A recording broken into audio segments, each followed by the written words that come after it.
வசனத்தை நாம் வாசிக்க கேட்போம். சங்கீதங்களின் புஸ்தகத்திலே 9ஆம் சங்கீதம் 1-2 வசனங்களை நாம் வாசிக்க கேட்போம்.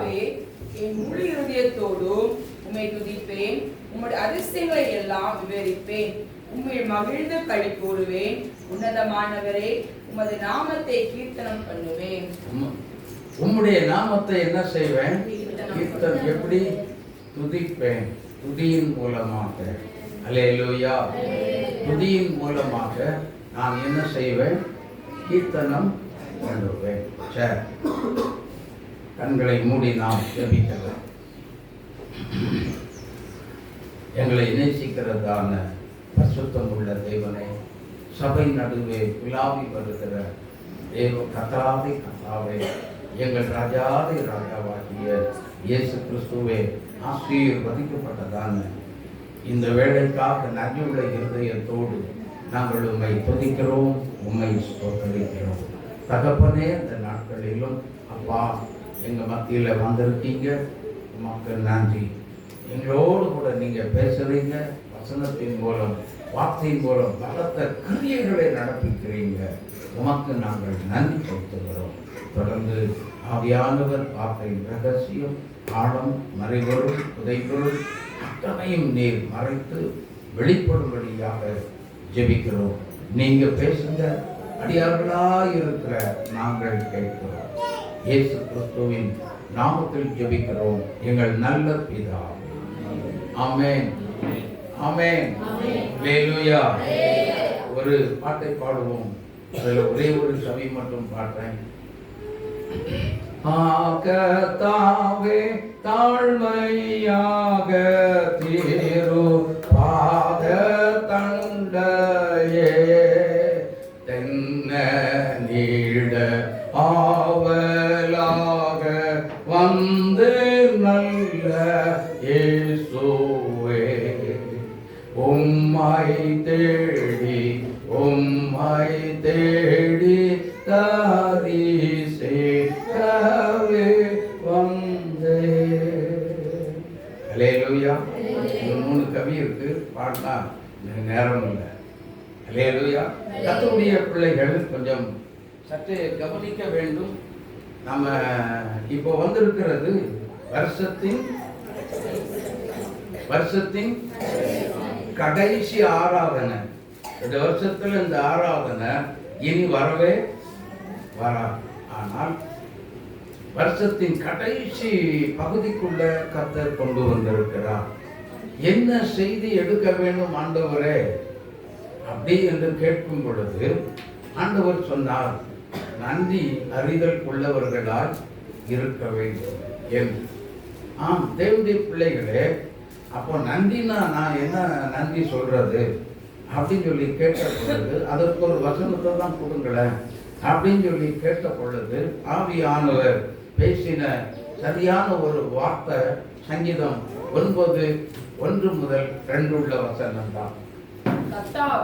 கர்த்தாவே என் முழு இருதயத்தோடும் உம்மை என்ன செய்வேன்? துதிப்பேன். உம்முடைய அதிசயங்களை எல்லாம் விவரிப்பேன். உம்மை முழு இருதயத்தோடும் என்ன செய்வேன்? துதிப்பேன். தேவனுடைய பிள்ளைகள் நன்றாக கவனிக்கணும். வருஷம் முழுவதும் நடத்தின தேவனுக்கு நாம் உள்ளத்தின் ஆழத்தில் வந்து என்ன செய்யணும்? சொல்லுங்க, நன்றி சொல்ல வேண்டும். ஒவ்வொரு காரியங்களையும் நினைத்து நினைத்து நாம் நன்றி அறிதல் உள்ளவர்களாய் இருக்க வேண்டும். சரி, துதிப்பது நன்றி தானா? துதிக்கிறது நன்றி சொல்றது தானா? ஸ்தோத்திரம் பண்ணுகிறதுனா என்ன? சங்கீதம் 50 கடைசி வசனத்தை வாசித்து பாருங்கள். அங்கு வேதம் சொல்லுகிறது, ஸ்தோத்திர பலியிடுகிறவன் என்னை மகிமைப்படுத்துகிறான் என்று. அப்படியானால் ஸ்தோத்திர பலி ஏறெடுத்தால் கர்த்தருடைய நாமத்தை நாம் என்ன செய்கிறோம்? மகிமைப்படுத்துகிறோம். வேதம் சொல்லுகிறது, என் நாமத்தை மகிமைப்படுத்துகிற எந்த ஸ்தானத்திலும் நான் உங்களை என்ன செய்வேன்? ஆசீர்வதிப்பேன் என்று இயேசு நமக்கு சொல்லி இருக்கிறார். தேவனுடைய பிள்ளைகளே, துதிப்பதும் ஸ்தோத்திரம் பண்ணுவதும். பாருங்க, ஒரு காரியத்தை நமக்கு செய்தார் அப்படின்னு சொல்லி யாரோ ஒருத்தர் செய்தாங்க அப்படின்னு சொன்னா தேங்க்ஸ் என்று சொல்லுவோம். அதுதான் செய்த காரியத்திற்கு நாம் திருப்பி சொல்லுகிற ஒரே ஒரு வார்த்தை, நன்றி. துதிக்கிறோம் ஆண்டவருக்கு, நாம் மனுஷனுக்கு நன்றின்னு சொல்லிடுறோம். ஆண்டவரே, இந்த காரியத்தை செய்திட உமக்கு ஸ்தோத்திரம் செலுத்துகிறோம் அல்லது நன்றி செலுத்துகிறோம். எனக்கு அன்பான கர்த்தருடைய பிள்ளைகளே, கொஞ்ச நேரம் தான் எனக்கு டைமு. ஏனென்றால் நம்முடைய ஆராதனை முடிகிறதுக்கு இன்னொரு 10-15 நிமிஷம் தான் இருக்கு. அதுக்குள்ள சுருக்கமாக முடிக்க விரும்புகிறேன். அல்லேலூயா. ஆமா, துதி என்று சொன்னதுமே துதிக்க துதிக்க துதிக்க துதிக்க ஒரு காரியம் நடக்கும். என்ன நடக்கும் தெரியுமா? 18ஆம் சங்கீதம் 3வது வசனமும் 22ஆம் சங்கீதம் 3வது வசனத்தை வாசித்து பாருங்கள். துதிக்கு பாத்திரராகிய கர்த்தரை நோக்கி என்ன செய்வேன்? கூப்பிடுவேன். அதனாலே என் சத்துருக்களுக்கு என்னை நீங்களாக்கி என்ன செய்வாராம்? ரட்சிப்பார். அல்லேலூயா. ரட்சிப்பு என்று சொன்னால் விடுதலை. அல்லேலூயா. ரட்சிப்பு என்று சொன்னால் என்ன? விடுதலை என்று பொருள். எனக்கு அன்பான தேவனுடைய பிள்ளைகளே, தேவனாகிய கர்த்தர் சொல்லுகிறார், துதிக்கு நாம துதிக்கும் பொழுது வேதம் சொல்லுகிறது. அதே சங்கீதம் 22:3 வாசித்து பாருங்கள். இஸ்ரவேலின் துதிகளுக்குள் வாசமாய் இருக்கிற தேவன். ஆமென். அவர் பரிசுத்தம் உள்ள தேவன். எனக்கு அன்பான தேவனுடைய பிள்ளைகளே, இஸ்ரவேலர் யார்? இயேசு கிறிஸ்துவை ஏற்றுக்கொண்ட எத்தனை பேர்களோ அத்தனை பேர்களுமே கர்த்தருடைய பிள்ளைகள், இஸ்ரவேலராகத்தான் இருக்கிறோம். ஆமென். நாம் இன்றைக்கு துதிக்கிற துதி எப்படி இருக்க வேண்டும், எப்படி இருந்தால் நமக்கு ஒரு ஜெயம் வரும் அப்படிங்கிறது தான். அல்லேலூயா. நாம் எல்லாரும் துதித்தால் அந்த துதிகளுக்கு உள்ளதான் யார் வாசமா இருக்கிறார்? தேவனாகிய கர்த்தர் வாசமாக இருக்கிறார். இஸ்ரவேலின் அவர் பரிசுத்தர் என்று வேதம் சொல்லுகிறது. ஆமென். எனக்கு அன்பான தேவனுடைய பிள்ளைகளே, அப்போ நாம் ஆராதிக்கும் பொழுது துதிக்கிறோம். எப்படி துதிக்க வேண்டும்? வேதம் சொல்லுகிறது. 2 நாளாகமம் 20ஆம் அதிகாரம் 19வது வசனத்தை வாசித்து பாருங்கள். கோகாத்தியரின் புத்திரரிலும் இருந்த லேவியர் எழுந்திருந்து இஸ்ரவேலின் தேவனாகிய கர்த்தரை மகா சத்தமாய் என்ன செய்தார்களாம்? கம்பீரமாய் துதித்தார்களாம். ஆனா நல்ல இங்க கவனிங்க, நாம சபையில எப்படி துதிக்கிறோம்? நம்ம சபையில எப்படி துதிச்சுட்டு இருக்கிறோம்? நாம துதிக்கிறது பக்கத்துல இருக்கவங்களுக்கு, பக்கத்துல நிக்கிறவங்களுக்கு கூட கேட்கிறது இல்ல. புரியுதா புரியலையா? புரியுதா புரியலையா? நாம துதிக்கிறது பக்கத்துல இருக்கிற ஒரு விசுவாசிக்கு கூட கேட்பது இல்லை. ஆனால்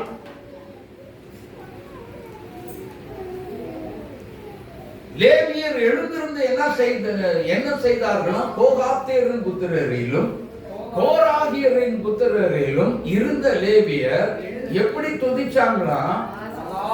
மகா சத்தமா. நமக்கு மகா சத்தம் எப்ப வரும்? கோபம் வரும்போதுதான் தொண்டை கிளியிற மாதிரி கத்துவாங்க. சபையில என்னதான் துதிங்க அப்படின்னு சொல்லி சொன்னாலும் துதிப்பதற்கு நல்ல மனசு நமக்குள்ள சொல்லுங்க இல்லவே இல்லை. ஆனா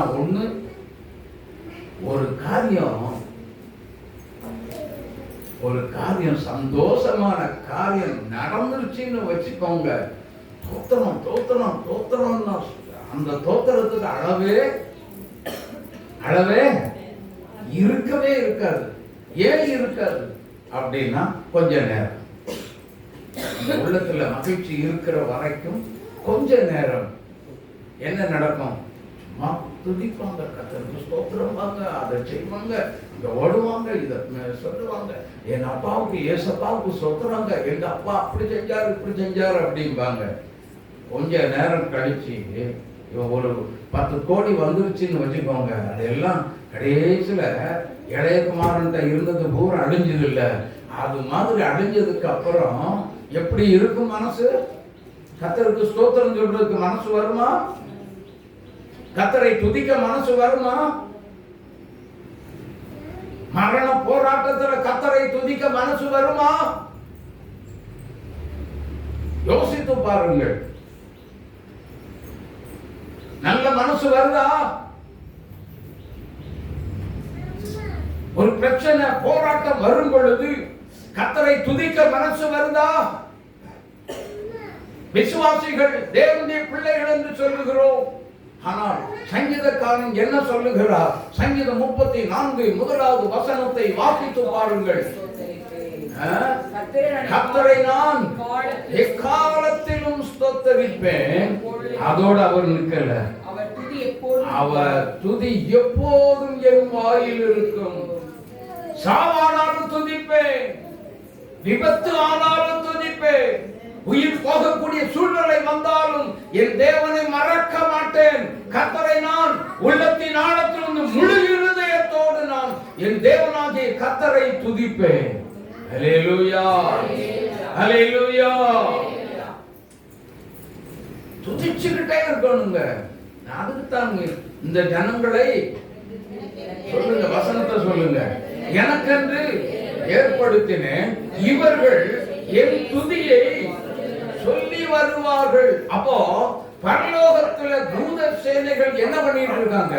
துதித்து ஸ்தோத்திரம் பண்ணி கொண்டு, ஓயாமல் துதித்து ஸ்தோத்திரம் பண்ணி கொண்டு இருக்க, நாம் இந்த உலகத்தில் பரலோகத்தின் நன்மையை அனுபவிக்கணும் அப்படின்னு சொல்லி பரலோகத்துக்கு நான் போகணும் அப்படின்னு சொல்றவங்க இந்த உலகத்துல நாம துதிக்கிற துதி பக்கத்துல இருக்க விசுவாசிக்கு கூட கேட்காம இருந்தா பரலோகத்துக்கு நீ போறது உண்மையா இல்லையா?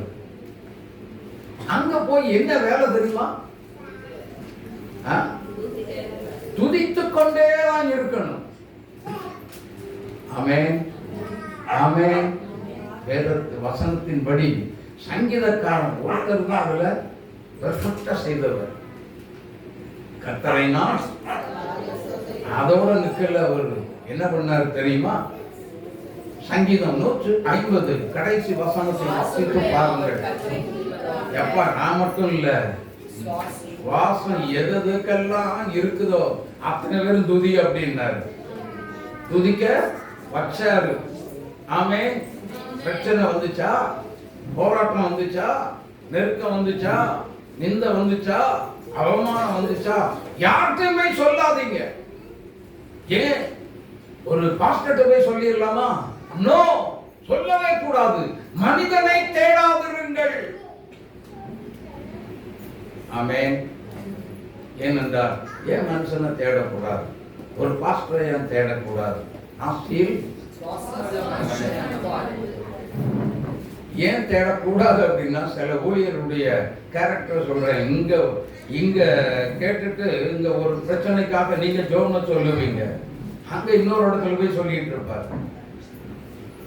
அது தவறான ஒரு காரியம். ஆனபடியினால உங்க பிரச்சனைகளை வெளியில யாருகிட்டையுமே சொல்லாத ஒரு நபர் இருக்கிறார். அவர்தான் நம்முடைய ஆண்டவர் இயேசு கிறிஸ்து. அவர்கிட்ட போய் சொல்லுங்க. கர்த்தரை தேடுகிறவனுடைய இருதயம் வாழும். இயேசுவிடத்துல போய் சொல்லுங்க. இயேசு கிட்ட போங்க. இயேசுவை தேடுங்க.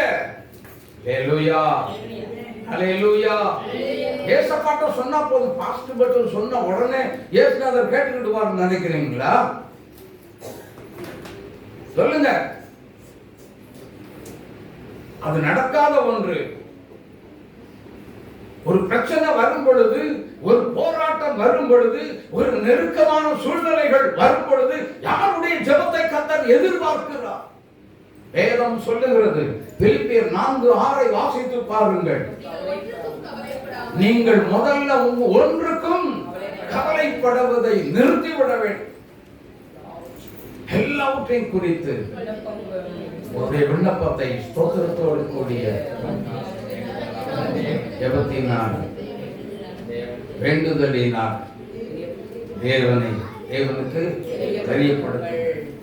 2015ஆம் ஆண்டு திடீரென்று நம்முடைய ஏனோ கவிதா அவங்க ஐயா ஆஸ்பத்திரிக்கு வரணும், ஒரு பொண்ணுக்கு நீங்க அவசியமாக ஜெபிக்க வேண்டும் என்று சொன்னார்கள்.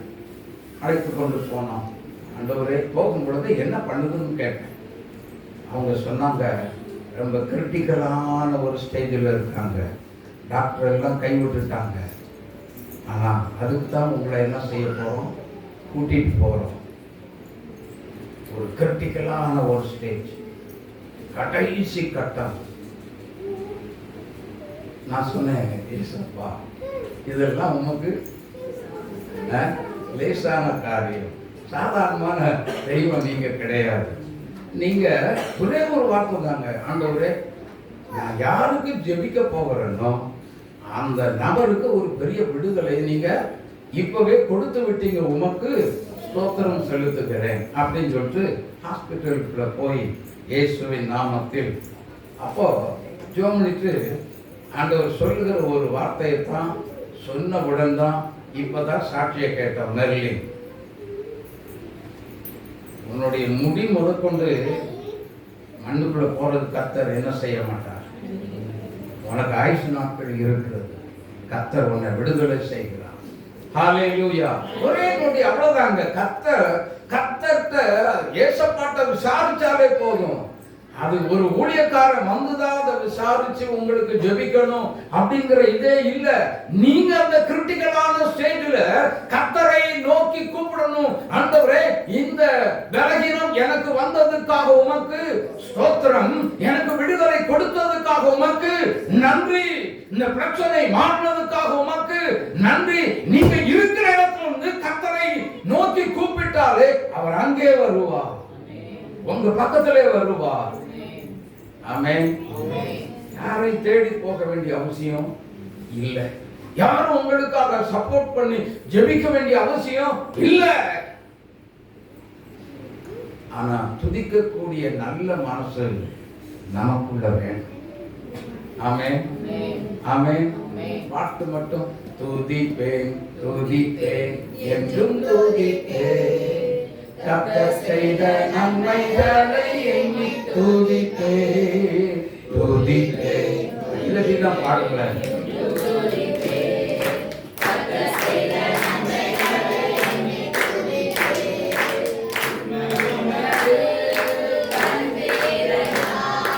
கொடுக்க உடலும் தந்தி ராஜா, உன்ன உணவு தந்தி ராஜா, கொடுக்க உடலும் தந்தி ராஜா, ஒரு நாளும் குறைவில்லாமல் காத்தீ ராஜா, ஒரு நாளும் குறைவில்லாமல் காத்தீ ராஜா. துதிப்பேன் என்றும் துதிப்பேன், கர்த்தர் செய்த நன்மைகளை என்றும் துதிப்பேன் துதிப்பேன் என்றும் துதிப்பேன், கர்த்தர் செய்த நன்மைகளை எண்ணி துதிப்பேன். நமக்கு ஜீவன் புது வாழ்க்கையை தந்த இயேசு கிறிஸ்துவுக்கு நம்ம வாழ்நாள் முழுவதும் என்ன செய்யணும்? நன்றி உள்ளவர்களாய் இருக்கணும். ஹல்லேலூயா, ஹல்லேலூயா. தேவனுடைய பிள்ளைகள் நன்றி அறிதல் உள்ளவர்களாய் இருக்க வேண்டும். ஆமென். அப்ப துதித்து ஸ்தோத்திரம் பண்ணிக்கிட்டே தான் இருக்கணும். துதித்து ஸ்தோத்திரம் பண்ணின ஒரு பெரிய கூட்டம் ஒன்று இருந்தது. எங்கன்னா 2 நாளாகமம் 20ஆம் அதிகாரம் 22வது வசனம் 21 படிச்சு பாருங்க.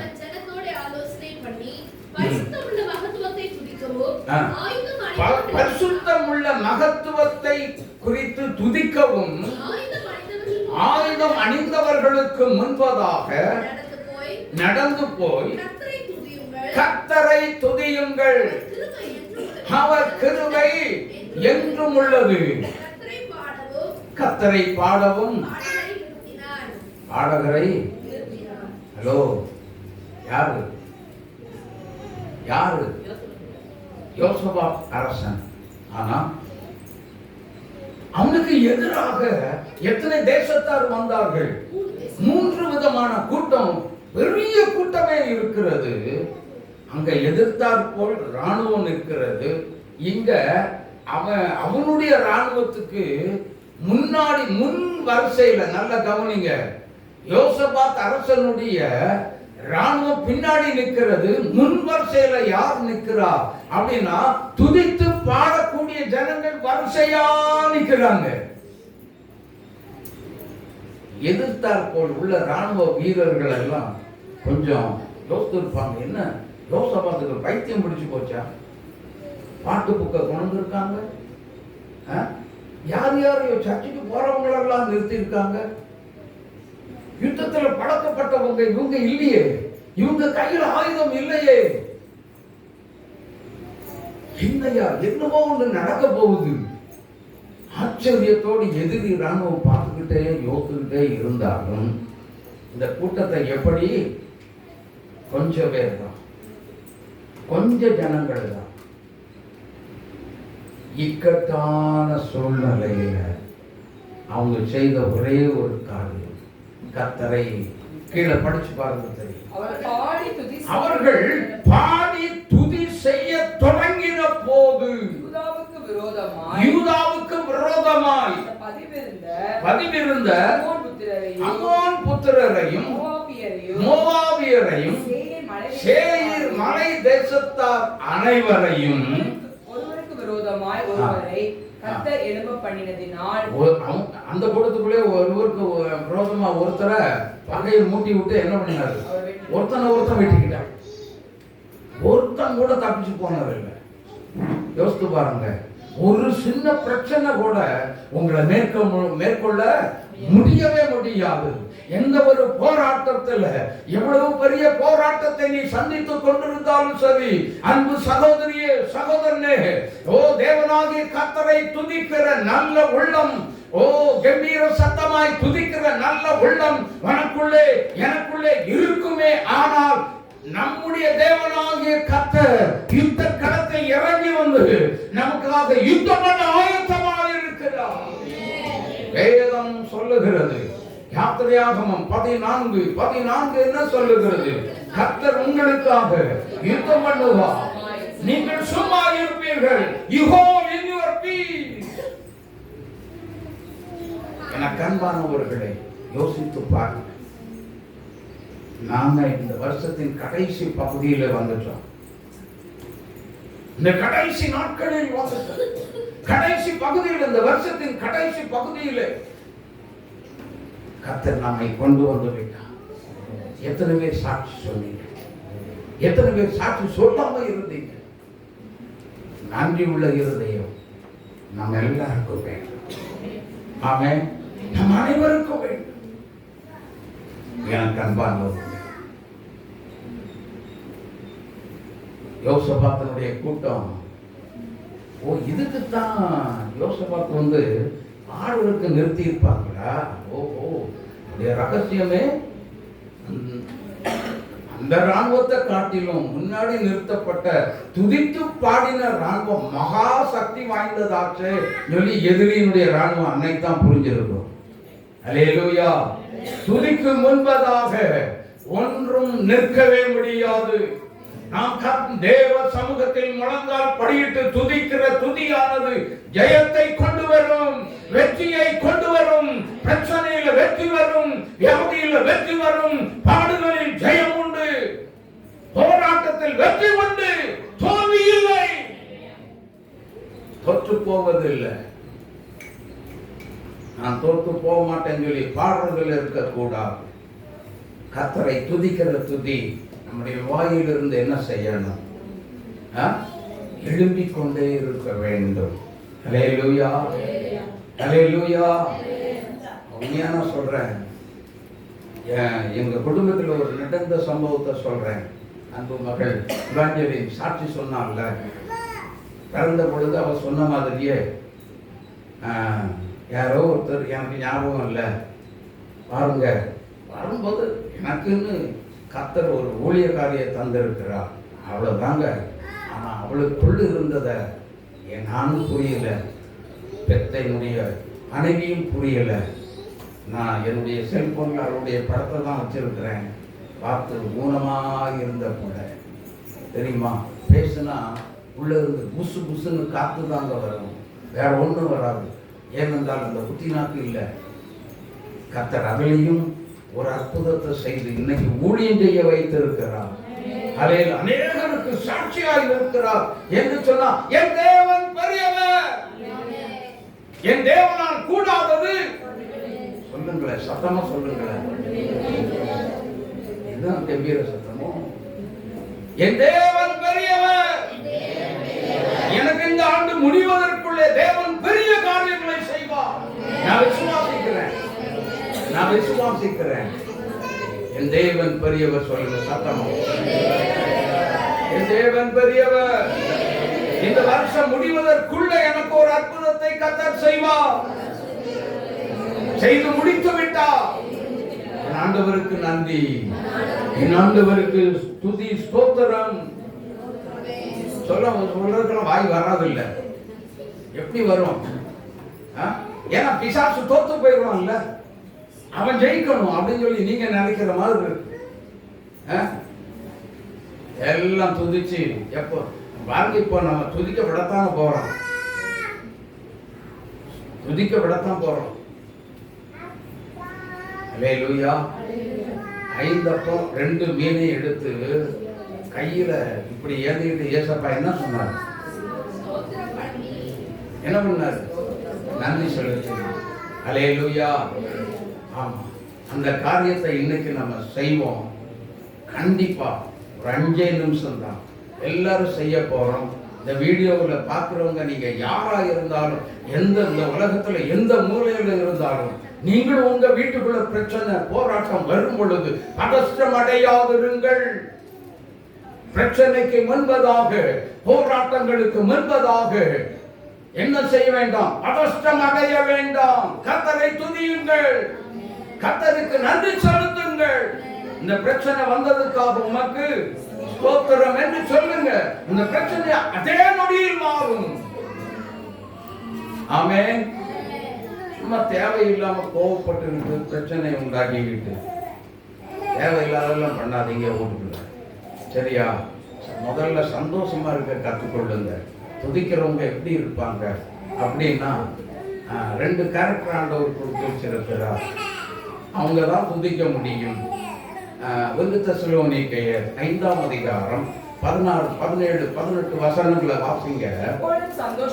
இந்த பாருங்க, எப்பொழுதும் என்ன செய்வாங்க?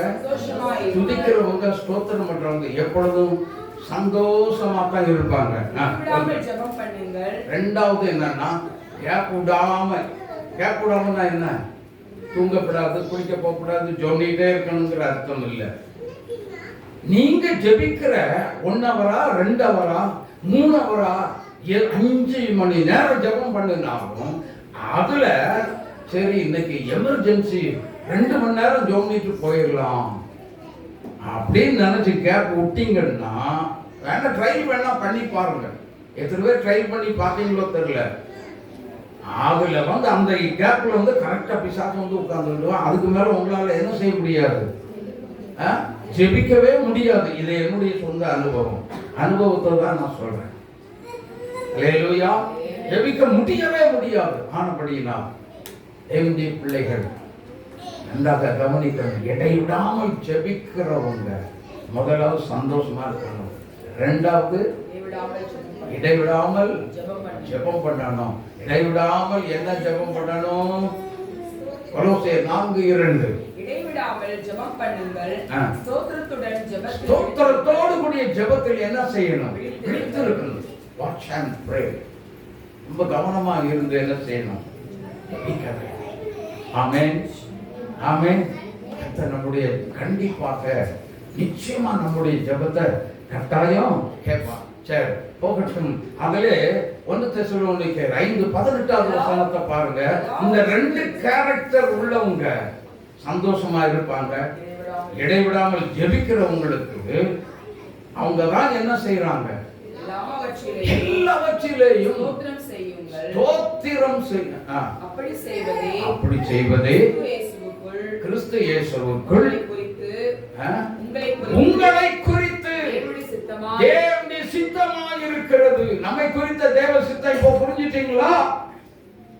உங்களை குறித்த தேவ சித்தம் சந்தோஷமா இருந்தா தான் ஜெபத்தில் உட்கார முடியும். ஆமென். இடைவிடாம ஜெபிக்கிறவங்க தான் அந்த ஜெபத்தில் வெற்றி வந்த உடனே தானியேல் 6ஆம் அதிகாரம் 10வது வசனத்துல தானியேல் ஜெபித்து ஸ்தோத்திரம் பண்ணி முடிச்சார். பாத்தீங்களா? வாசிங்க.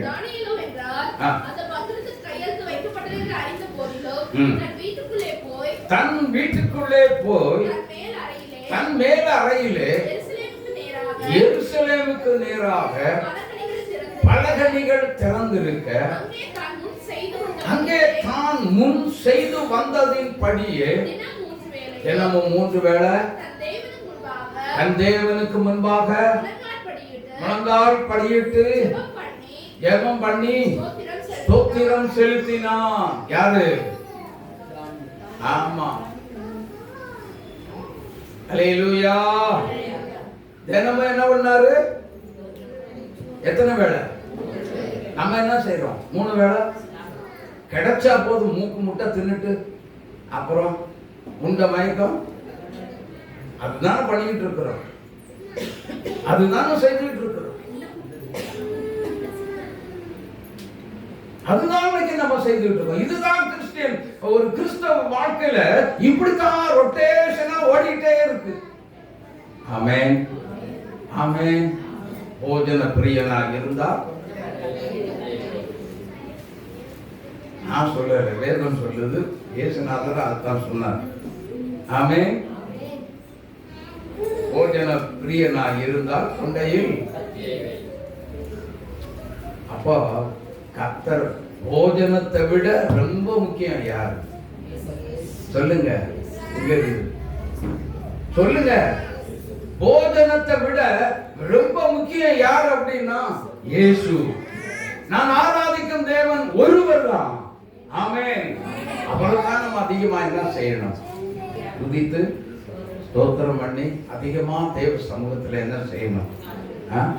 சாப்பிட்டாலோ சாப்பிடாவிட்டாலும் தேவனை துதிப்பதற்கு ஆன்மீகத்துல பலன் வந்துடும். ஆட்டோமேட்டிக்கா பலன் வந்துடும். தன்னால கர்த்தரை என்ன செய்வோம்? துதித்து ஸ்தோத்திரம் பண்ணுவோம். எல்லாரும் விழுந்திருக்கலாம். எதிரியின் மேல அப்படி துதிக்கிறவங்களுக்கு எதிரியின் மேல கர்த்தர் ஜெயத்தை கொண்டு வருவார். அல்லேலூயா, அல்லேலூயா. இயேசுநாதர் 5:2 மீனை கையில் எடுத்து ஸ்தோத்திரம் பண்ணி அதை ஆசீர்வதித்த உடனே அற்புதம் நடந்தது. 5000 பேருக்கு போஷிக்கக்கூடிய அளவுக்கு கர்த்தர் அதை உருவாக்கி விட்டார். லாசருடைய கல்லறைக்கு முன்பதாக நின்று கொண்டு யோவான் 11ஆம் அதிகாரத்தில் 40-41 வசனத்தை வாசித்து பார்க்கும் பொழுது இயேசு கிறிஸ்து லாசருடைய கல்லறைக்கு முன்பதாக நின்று சொல்லுகிறார், பிதாவே, நீர் எனக்கு செவி கொடுத்தபடியினால் உமக்கு ஸ்தோத்திரம். மத்தேயு 26ஆம் அதிகாரம் 30-31 வசனங்களை வாசித்து பார்க்கும் பொழுது அவர் பாடுகளை அட சற்று நேரத்துக்கு முன்பதாக எல்லாரும் இணைந்து பாடிய ஒரு பாடல், துதித்து ஸ்தோத்திரம் பண்ணின ஒரு பாடல். அவர்கள் எல்லாரும் பாட்டை பாடினது ஸ்தோத்திர பாட்டு. இயேசுவே, நானும் விதமாக இந்த நேரத்தில் தேவ சமூகத்தில் வந்து அதிகமாய் துதிக்க என்னையும் பலப்படும், என்னையும் பலப்படும். எல்லாரும் கண்களை மூடுவோம். பயபக்தியா கண்களை மூடி, ஆண்டவரே இயேசுவே எனக்கு உதவி செய்யும். அதிகமா துதிக்க பார்க்கணும். வாயை திறந்து கோகாத்தியரின் புத்திரரிலும் கோராகியரின் புத்திரரிலும் இருந்த லேவியர் எழுந்திருந்து மகா சத்தமாய் கம்பீரமாய் துதித்தார்கள். அந்த மகா சத்தம் இங்க வரட்டு பார்க்கலாம். யாருக்குள்ள எழுப்புதுன்னு பார்க்கலாம். இதெல்லாம் மகா சத்தமே இல்லை.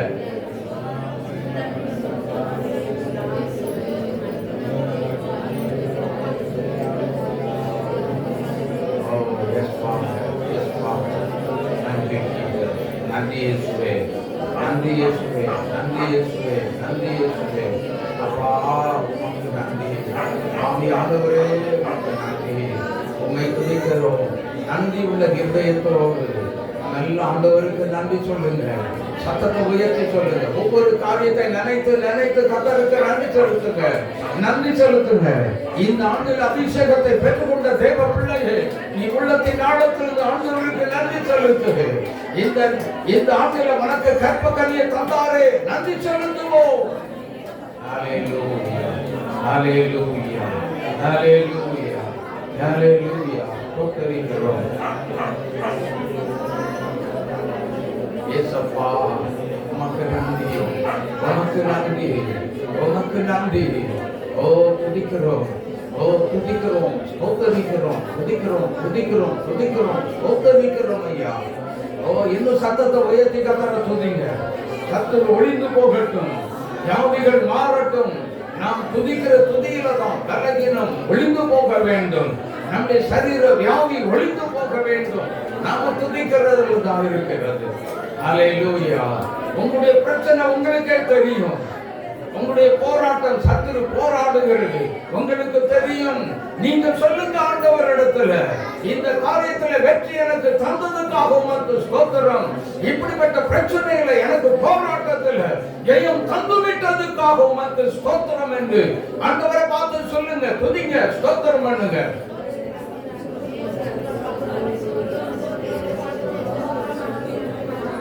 மைக்கு சத்தத்தை விட பெருசா வந்திருக்க வேண்டாமா? ஒருவனுடைய சத்தம் மட்டும்தான் மேல வரணுமா? இது அதிகமா துதிங்க.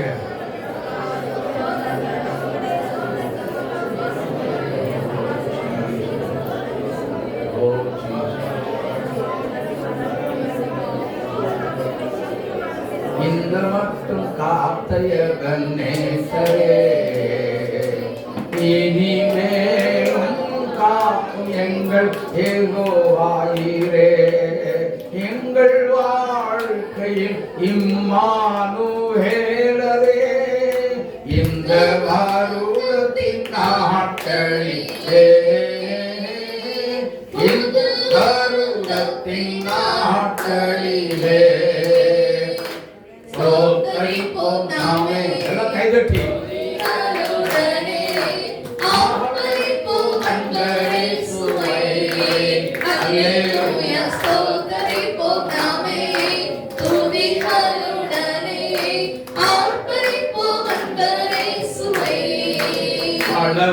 எல்லாம் ஒழிந்து போனதே, எல்லாம் புதிதாக தேவனில் ஆனதே. பழமையெல்லாம் ஒழிந்து போனதே, எல்லாம் புதிதாக தேவனால் ஆனதே. உந்தன் மகிமையில் இறங்கியே வாருமே, நாங்கள் பரலோகம் அடைந்திடவே.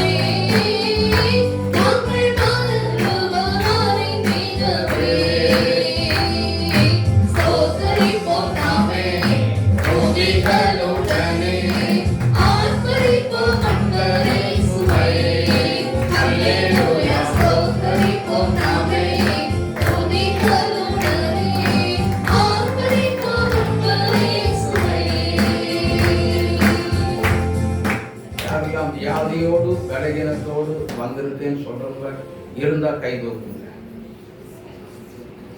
உங்களுடைய இருதயத்தில் அப்படியே கை வைங்க. உங்க வலது கரத்தை வைங்க. வலது கரத்தை வச்சு இடது கையை தூக்கி கொள்ளுங்க. கர்த்தர் உங்களை, நான் சொல்றதெல்லாம் சொல்லணும். எனக்குள்ள இருக்கிற பலகீனமே, சத்தமா சொல்லணுமா? எனக்குள்ள இருக்கிற பலகீனமே இயேசுவின் நாமத்தில் என்னை விட்டு வெளியேறி போ. என்னை விட்டு வெளியேறி போ. இயேசுவின் நாமத்தில் எனக்குள்ள இருக்க உனக்கு அதிகாரம் இல்லை, போ வெளியில. இயேசுவின் நாமத்தில் என்னை விட்டு ஓடிப்போ.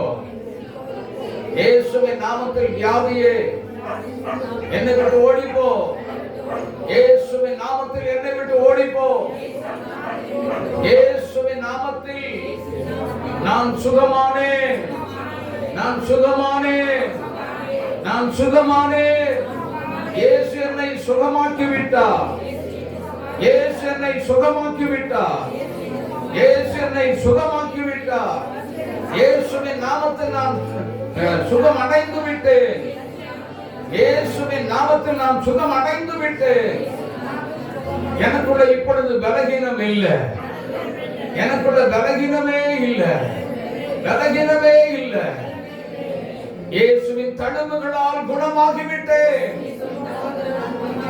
இயேசுவின் தழும்புகளால் என்னை குணமடைந்து நான் சுகமானேன். இயேசுவின் தழும்புகளால் நான் சுகமானேன். எனக்குள்ள பலகீனம் இல்லை. சொல்லுங்க, சொல்லுங்க, சொல்லிக்கிட்டே இருங்க, சொல்லிக்கிட்டே இருங்க, சொல்லிக்கிட்டே இருங்க. கண்களில் பிரச்சனை உள்ளவர்களை கர்த்தர் தொடுகிறதை பார்க்கிறேன். ஹல்லேலூயா. விடுதலை வருகிறது. கர்த்தர் கண்களை தொடுகிறார். விடுதலை இயேசுவின் நாமத்தில் விடுதலை. ஓ, கர்ப்பத்தில் இருக்கிற சில பிரச்சனைகள் மாறுகிறது, விடுதலை வருகிறது. ஓ, கர்ப்ப கட்டிகள், ஓ, மூளை சம்பந்தப்பட்ட நோய்கள் மறைந்திருக்கிறது. ஆண்டவருடைய இருதய சம்பந்தப்பட்ட நோய்கள் இயேசுவின் நாமத்தில் மறைந்து விட்டது. கர்த்தர் விடுதலை தந்து விட்டார். கர்த்தர் விடுதலை தந்து விட்டார். நரம்பு சம்பந்தப்பட்ட நோய்கள், எலும்பு சம்பந்தப்பட்ட நோய்கள், இரத்த சம்பந்தப்பட்ட நோய்கள், கேன்சர் வியாதிகள் மறைந்திருக்கிறது. இயேசுவின் நாமத்தில் விடுதலை வந்துவிட்டதற்காக ஸ்தோத்திரம். கரந்தட்டி ஆர்ப்பரிங்க பார்க்கலாம். இயேசுவின் நாமத்தில் சுகமானே. ஜெபிப்போம். நல்ல பிதாவே, இயேசுவின் நாமத்தில் வேலைக்காக நன்றி உள்ள இருதயத்தோடு நாங்கள் உம்மை துதிக்கிறோம், ஸ்தோத்திரிக்கிறோம். கர்த்தருடைய கரம் இறங்கி தொட்டதற்காக நல்ல ஒரு தெய்வ செய்தி கொடுத்திட்டீங்க, மக்கள் நன்றி. அதே போல ஆண்டவரே இயேசுப்பா, வியாதி உள்ள மக்களை தொட்டீங்க, விசுவாசத்தின் அறிக்கையை கேட்டீங்க, சுகமாக்கிட்டீங்க, உமக்கு நன்றி. கை தூக்கின யாருக்குள்ள இந்த பலகீனம் இல்லாதபடி பூரண சுகத்தை காண்பித்தீங்க, உமக்கு நாங்கள் நன்றி செலுத்துகிறோம். வந்த பிள்ளைகளை எல்லாரும் மாற்றி கொதித்து அனுப்புகிறார். வெறுமை அனுப்பவே வேண்டாம், மகிமைப்படுகிறார். இயேசுவின் நாமத்தில் பிதாவே. ஆத்துமாவே கர்த்தரை ஸ்தோத்திரி, என்னுடைய நாமத்தை ஸ்தோத்திரி. ஆத்துமாவே கர்த்தரை ஸ்தோத்திரி. அவர் செய்த சர்வோபகார